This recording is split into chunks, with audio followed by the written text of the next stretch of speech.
morning and welcome to this hospitality and catering webinar. My name's Amelia Bodle and I'm the technical advisor for hospitality and catering. My details are available for you there on the screen, and also with me today is my colleague Jason Ben, who's the industry manager. Good morning everybody and welcome. We work together to support you, our customers, so please, if you do have any queries following this webinar, do get in touch. Today's webinar is specific to EPA and we're happy to answer all your queries about this. As usual, everyone is muted, so please, if you do have any questions, type them into the question and answer box and we will answer them.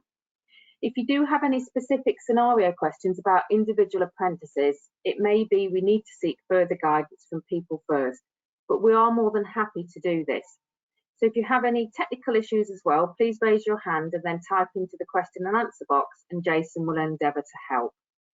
If we run out of time today and don't get round to your questions, then we will, after the event, email you back directly. Okay, so let's take a look at what we'll be covering today.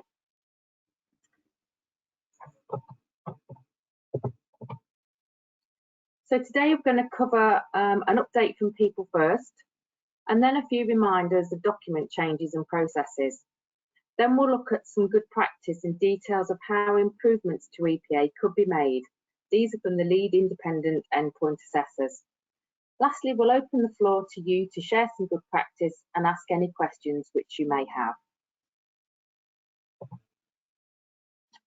So just a quick update on where we are with People First and the assessment plans being amended. Commie Chef and Chef de Partie have had their plans submitted to iFate and are awaiting feedback. Team member is still being worked upon by People First and they hope to submit it to iFate in June this year. All the current dispensations are still available and everyone should now be working on the revised ones which were published in December.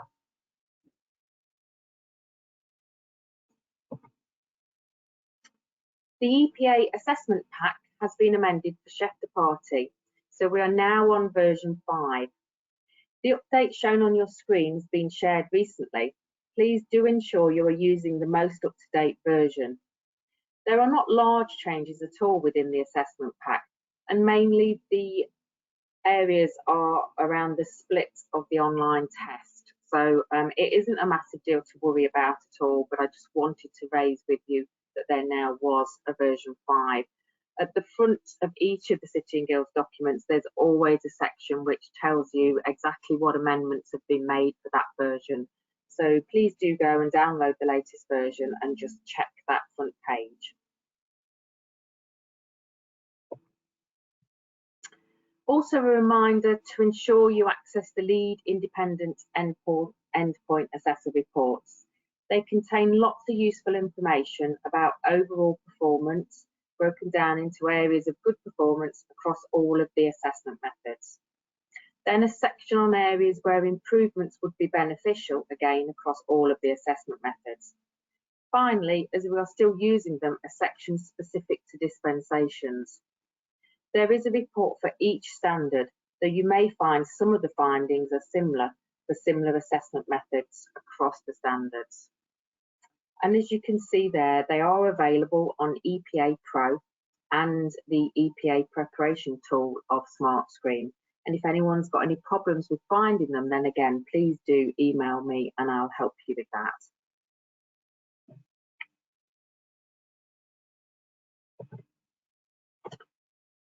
One of the reasons for putting this webinar together was following discussions with the lead independent endpoint assessors during our regular monthly catch-ups. They were seeing similar issues with evidence being submitted, so wanted me to highlight this for you in an attempt to make the EPA journey smoother. A number of these issues are related to the dispensation route. So if you are new to this or need a reminder, I have prepared a voiced over presentation which is available on our key documents pages and hosted on YouTube. This covers all the aspects of the dispensation documents. Please do use this to answer any queries you may have or to share with your teams and colleagues who may be delivering the hospitality apprenticeships. The link is available on the page shown. If you then have further questions, by all means do email me and we can set up support calls for you.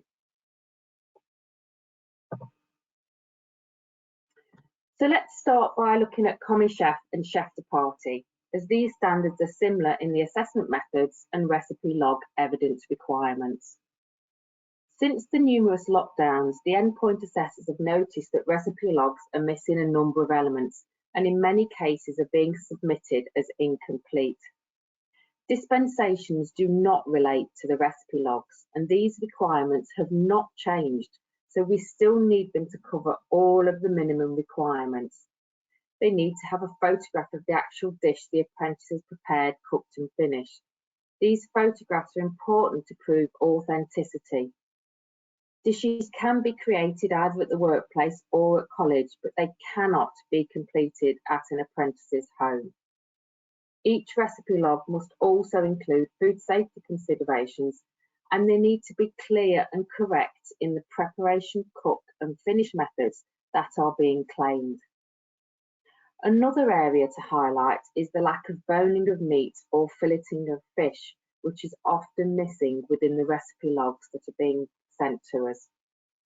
The logs also do need authenticating by the employer and the training provider, but this can of course be via email, but there does need to be authentication of the dishes to prove that the apprentice actually created them. The quality of the dishes within the recipe logs seems to have deteriorated, with apprentices getting less exposure to all of the requirements. It is important that apprentices are not put through Gateway if they have not met the minimum recipe log requirements. Moving on to the dispensations, there's a lack of detail in the witness testimony and the competency framework being provided by yourselves, with often only one example presented in the witness testimony when two are asked for. It is imperative that you provide full and complete details of how the apprentices have met the criteria, with examples of when they actually did this within their workplace.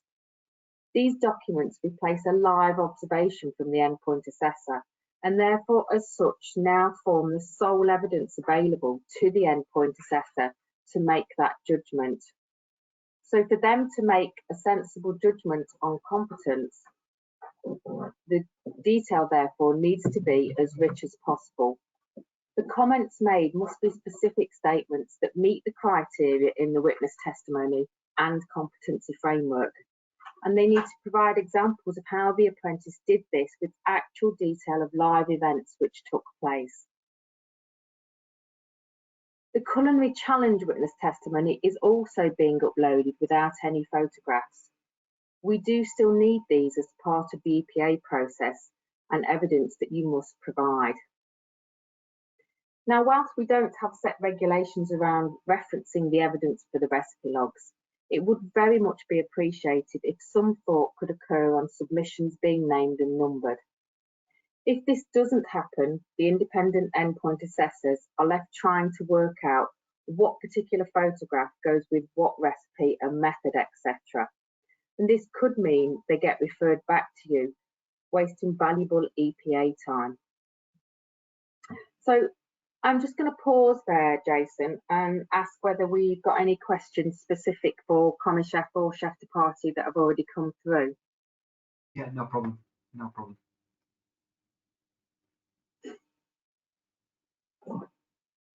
So far, no questions, but if anybody has got any comments they'd like to make on those or highlight any information related to what Amelia's just covered, that would be useful.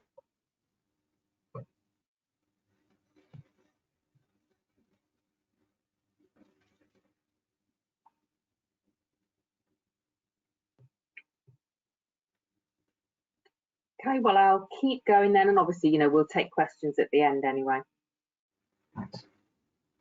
Okay, so then moving on to production chef.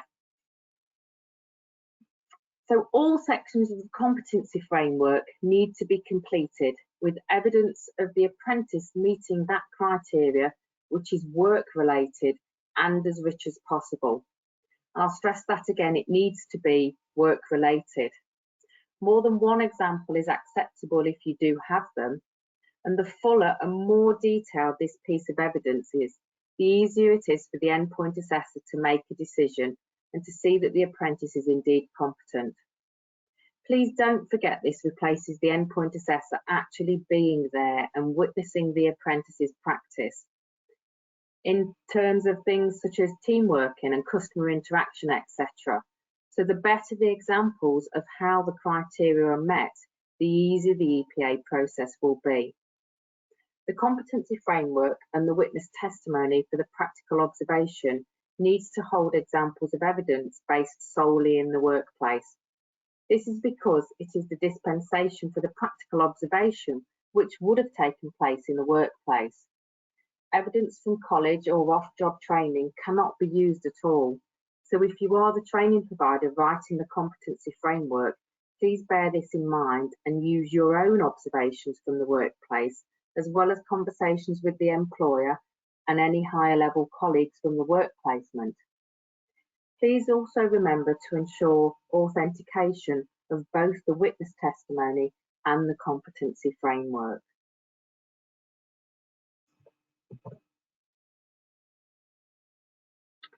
So moving on to team member and hospitality supervisor.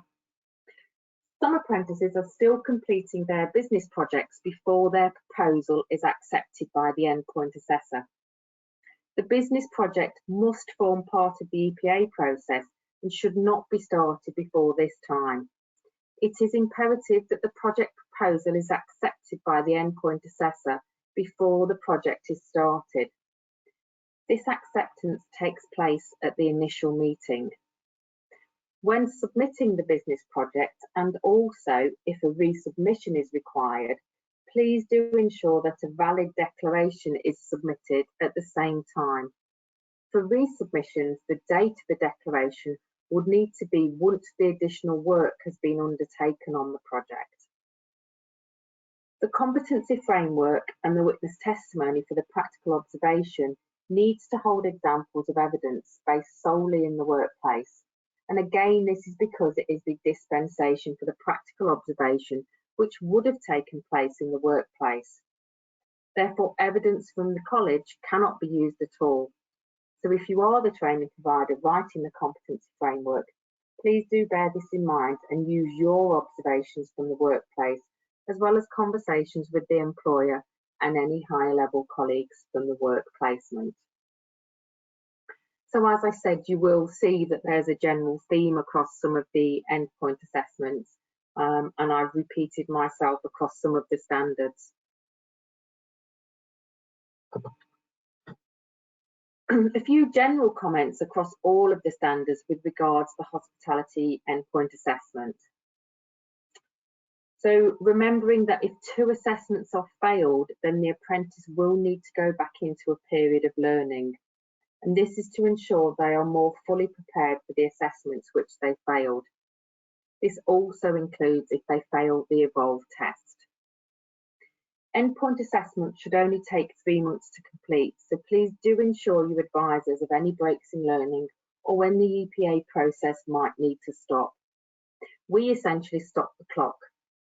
It is written within the standard that if this timescale is exceeded, then the endpoint assessment would be an overall fail, and a new endpoint assessment event would need to be booked with the whole process taking place again. Also, please be mindful for any new apprentices coming to Gateway that they do still have to have completed the 366 days on programme before they can go through Gateway.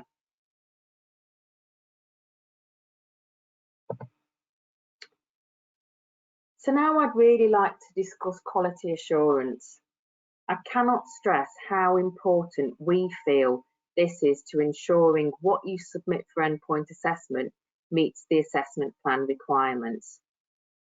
Please do take the time to get a quality assurance check on the recipe log at some point throughout the evidence collection process. We still have a number of centres who collate their recipe logs with things missing, for example photographs, because they just didn't read the assessment pack. This could well have been avoided with a second pair of eyes. Then an overall final check to ensure that the minimum overall preparation, cooking and finishing methods are met.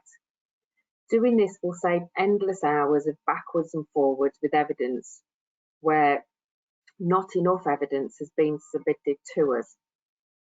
Think of this as similar to checking an MVQ unit for minimum observational requirements, and you really won't go far wrong.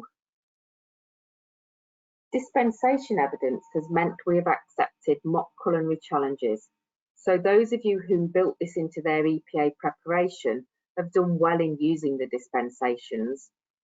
We continue to advise that you practice all aspects of assessments with the apprentices, so this includes the question and answer sessions for the culinary challenge and the practical observations. It is clear where the apprentices have had some practice and where they feel comfortable. The more you can do to support your apprentices with this process, then the easier the whole EPA process is for them, and certainly the less scary and stressful. As a quality assurance person, you could support the assessors with this by being the mock endpoint assessor and giving some feedback on how they coped with the question and answer and/or professional discussion. Whilst the endpoint assessor can reword certain parts of questions, if the apprentice doesn't understand, for example, kitchen terminology, e.g. HACCP, then the endpoint assessor cannot explain that. In many circumstances, the apprentice does know, it's just nerves and the environment that's got the better of them. So practicing and making them feel more comfortable with the process is absolutely imperative. For some of the other standards, supporting with mock business projects, reviewing the projects and checking reworks have been completed are other jobs that an internal quality assurance person could be undertaking. One of the big areas where the apprentice can struggle is with the evolved test. Sometimes it's the type of questions and them just not reading them correctly. So do take time explaining this to the apprentice and undertaking mock run-throughs. The handbook has all the required knowledge, so please check the tutors are teaching to this, but also that they are preparing the apprentices on how to pass the exam with exam technique preparation. Sometimes it's not just the answers to the questions, but actually how they read and reread and then check their own answers to the questions. So it is all about exam technique, as well as clearly them having the actual knowledge to answer the questions in the first place.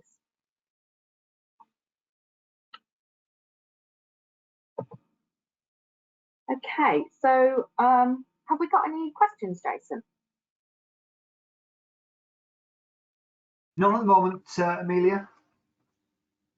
Give a few seconds for see if anybody comes through with a question. I've baffled everybody.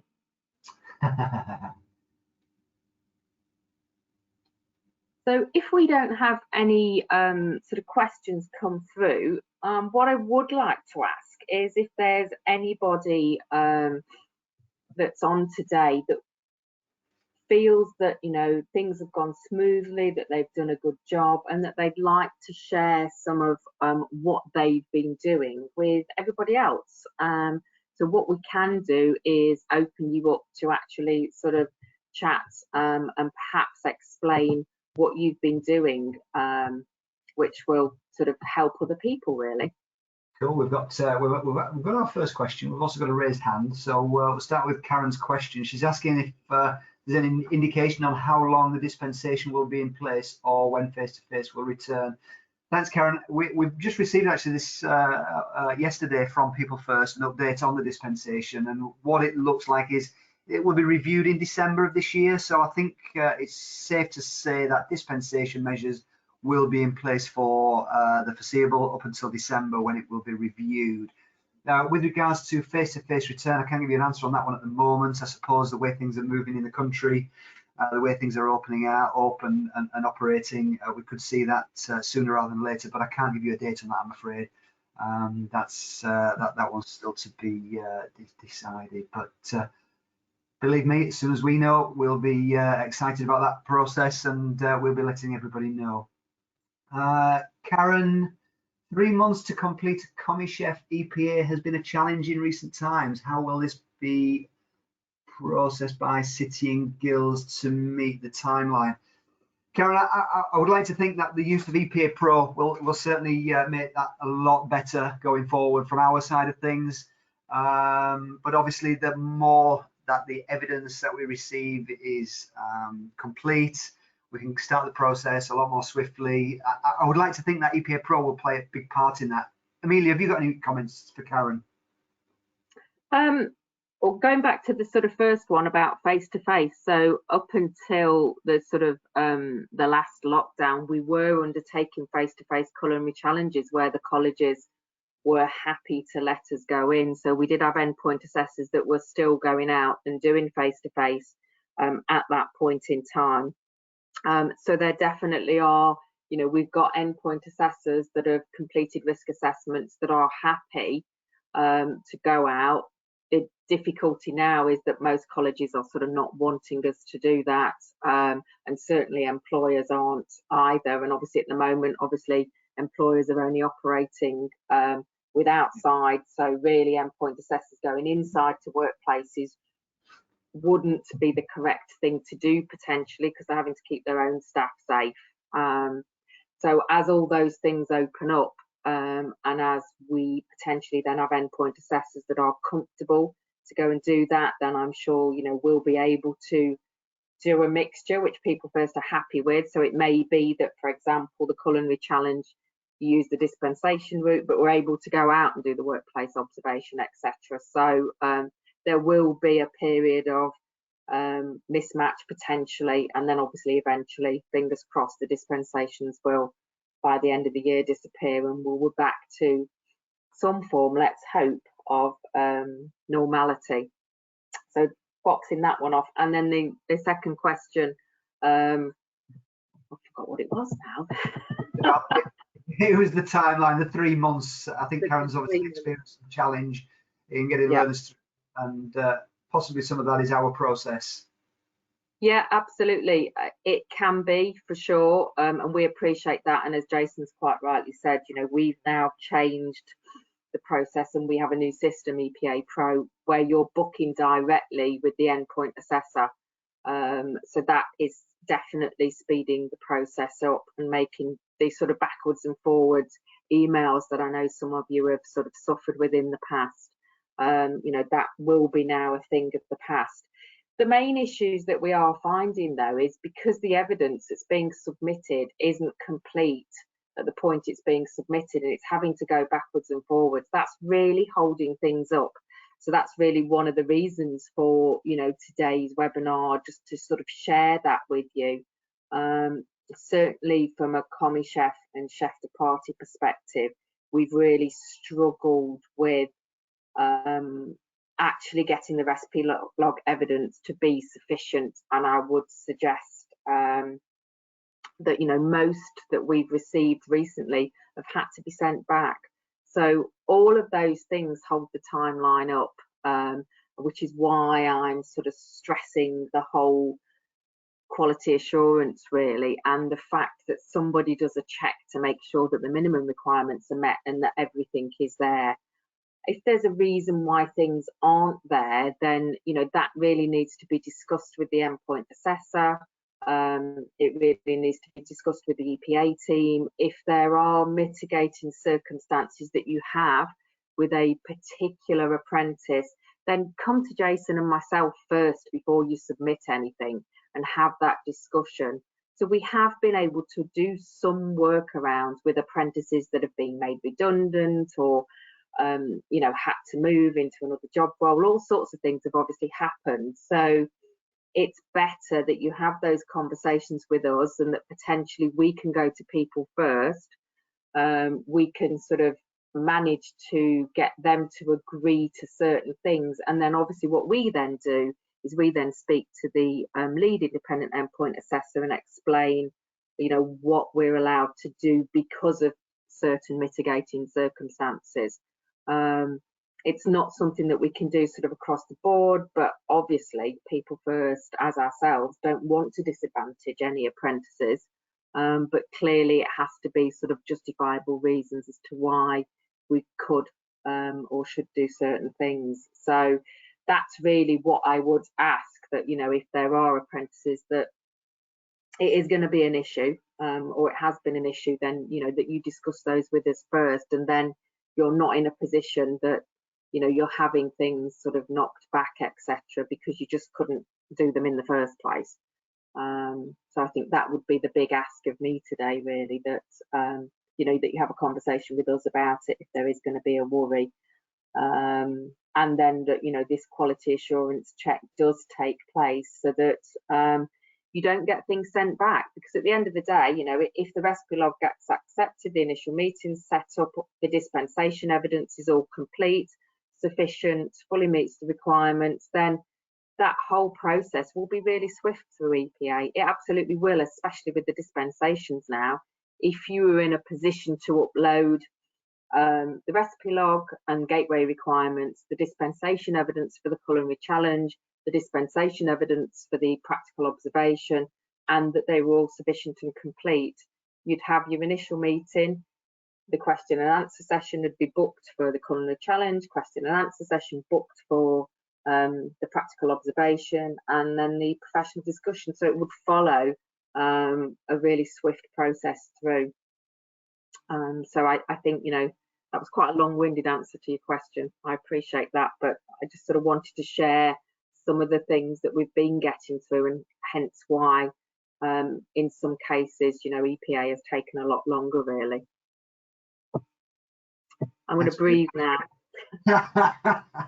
And Karen has kindly put that they've only just moved over to EPA Pro, so hopefully this will help. And I'm sure anyway, Karen, you'll be letting us know and feeding back to us how you find EPA Pro, and that would be most beneficial to us too. So please, you know, anybody that is moving over to Endpoint EPA Pro, yeah, please do reach out to us. Let us know how you're getting on, good and bad, and we can obviously help to make a difference. So all feedback is most useful from our side as well. Another question from Karen: is the missing evidence, sorry, is the information about evidence that is missing available on EPA Pro? So you do get sort of feedback through it, Karen. If it is that, you know, there are recipe logs that are missing, then you will get that sort of feedback through EPA Pro. Yes, it all literally comes through there. Absolutely. So, you know, it's certainly easier. You're not getting those emails backwards and forwards. So I'm hoping that you will find that process much better than the ones you've had to deal with. I mean, bless you, obviously you were also dealing with the consortium as well. So you sort of had double whammy on all sorts of things. So if EPA Pro isn't smoother, then I'll come down there and buy you a bottle of wine myself when we can. And another question, so we've got a question from Nigel, Amelia, about the dispensation routes. Do both routes require 2 examples? So no, the competency framework, you're just literally, you as the sort of training provider are sort of filling that in. And I think potentially the expectation was that, you know, there would be sort of richer evidence from yourselves really coming through. So the competency framework is just the one sort of example.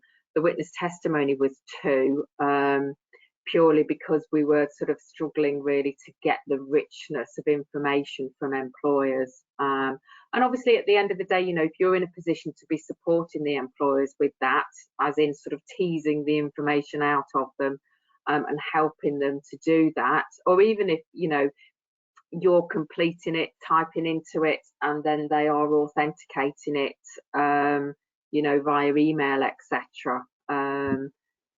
Anything like that, or indeed, you know, with the practical observation, as I said, you know, because it needs to be done in the workplace, the competency framework, if you're completing that, then it may well be that you need to have conversations with the employers to support sort of filling that in yourselves as well. But it's more about the richness of the actual information that you're adding into each section of the criteria.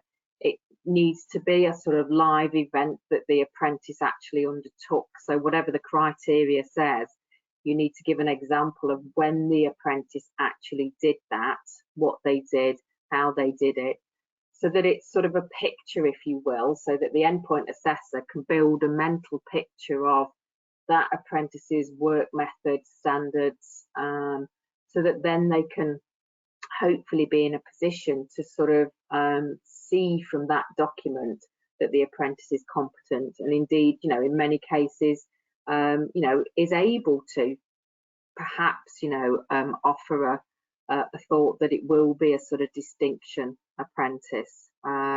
It obviously then does go on the question and answer session as well, but obviously reading that competency framework or witness testimony then is the starting point. So if it is that the witness testimony or competency framework isn't sufficient enough, that will get sent back to you before the question and answer session then takes place. So that has to be accepted first, and then obviously the question and answer session takes place, and then the question and answer session then, along with the evidence, the competency framework or the witness testimony will then support the endpoint assessor in making that decision for pass or distinction, if indeed it is a pass or distinction assessment that they're sort of reviewing. So I hope that helps a little bit.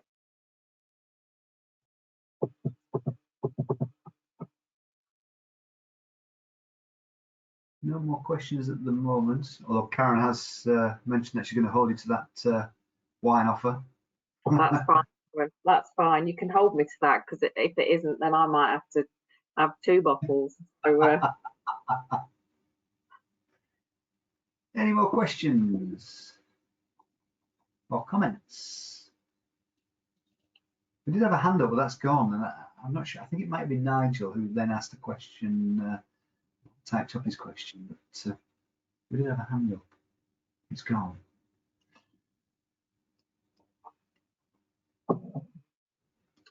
So is there anyone that, you know, sort of has any words of wisdom that they'd like to sort of share with everybody else? Is there anyone that's been, you know, sort of carrying out some quality assurance processes that have really supported and helped with the process of EPA?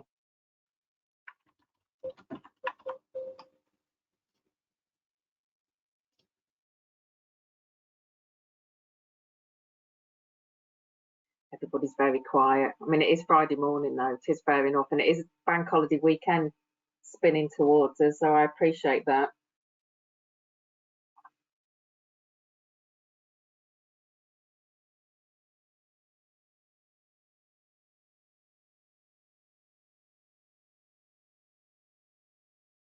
Karen's raised a hand. Let's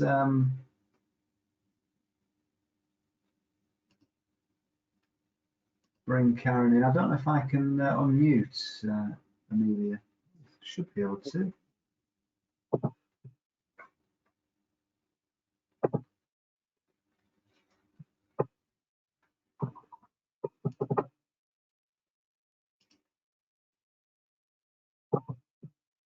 You try to mute yourself, Karen?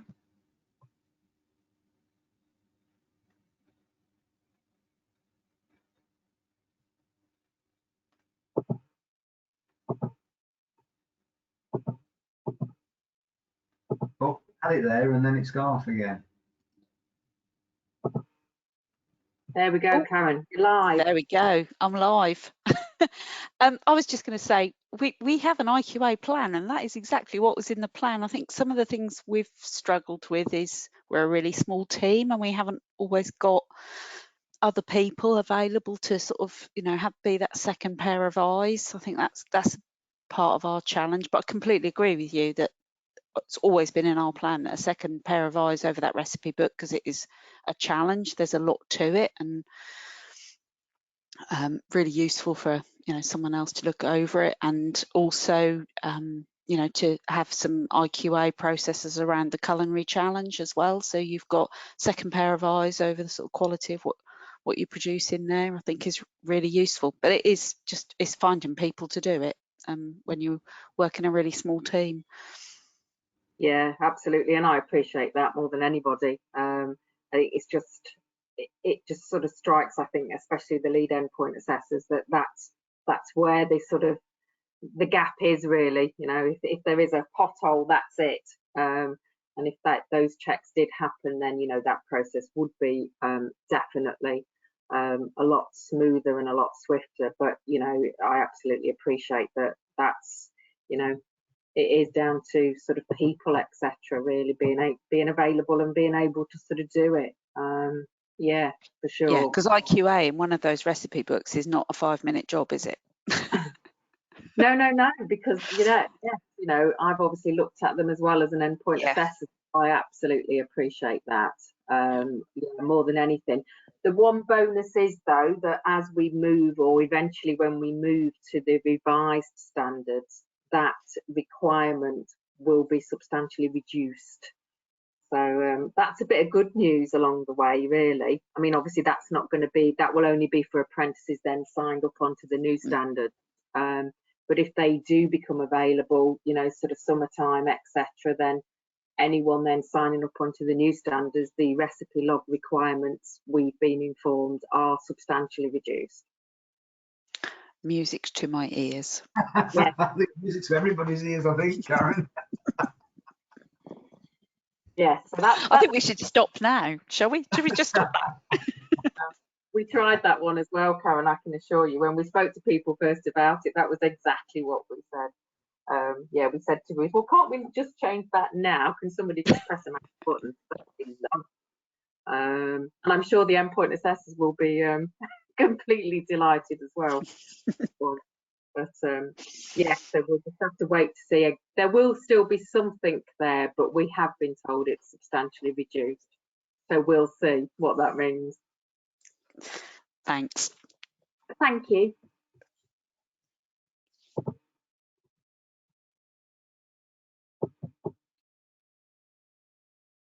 Any more questions? Anybody else like to come on and chat? Feel like a radio host. You sound like a radio host now. Well,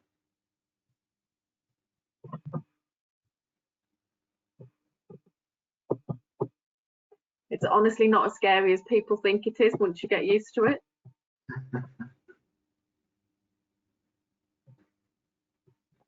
I've not convinced anybody, have I, at all? no, I think we must have covered everything. I think.